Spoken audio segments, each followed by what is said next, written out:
Сәлем қайырлы күн достар. Бүгін сіздермен осылай дөңгелек пышный болып пісетін казахский бауырсақтың рецептімен бөлісетін боламын.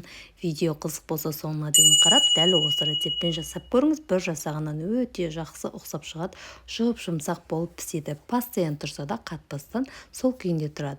Алдымен ыдысымызға жылы суымызды, жылы сүтімізді, сұйық майымызды құйып аламыз. Оның үстінен бір ас қасық тұзымызды, 2 ас қасық шекерімізді салып, оның үстінен бір ас қасық дрожжымыз, яғни ашытқымызды салып, барлығын жақсылап араластырып аламыз.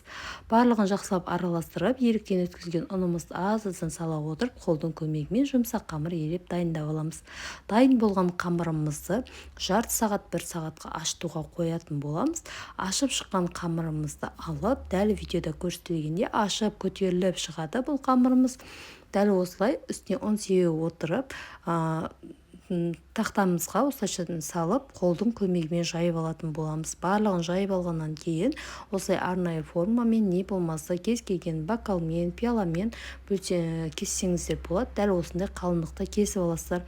Сосын бауырсақтарымызды арнайы дастарханға салып, беттерін жауып, 25 минуттай уақыт тындыруға қоятын боламыз. Бауырсақтарымыз тағы да көтеріледі.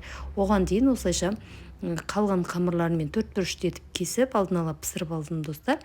Одан кейін осылай дөңгелек бауырсақтарды екі бетін қызарта отырып пісіріп аласыздар.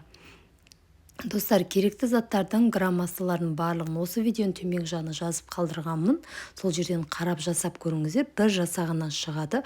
Қанша уақыт тұрса да қатып қалмай, сол күйінде жұмсақ болып тұратын бауырсақ рецепті.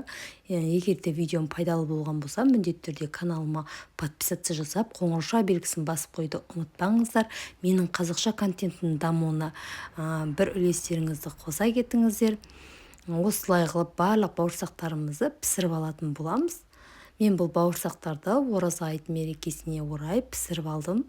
Дәмі өте керемет, жұмсақ болып шығады. Дәл осы рецептпен жасап көріңіздер. Каналыма кіріп көріңіздер. Каналымда пайдалы рецепттер өте көп. Қазақша контенттің дамуына үлес қосып, бір лайк басып кетуді ұмытпаңыздар.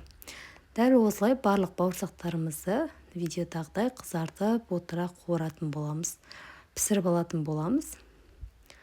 Өте дәмді болып шығады достар. Міндетті түрде жасап көріңіздер осы рецептпен. Дәл осы рецептпен сосисковый тесте, шелпекке, түрлі осылай жасалынатын. Дәл осы рецептке шекерін көптеу қоссаңыздар, тура бауырсақтың және де булочкилердің рецептін істесеңіздер де болады. Дәмі өте керемет болады. Рецептім пайдалы болған болса, каналыма тіркеліп, қоңырауша белгісін басып қойды ұмытпаңыздар. Осымен біздің бауырсағымыз дайын. Бағасын өздеріңіз бере кетіңіздер.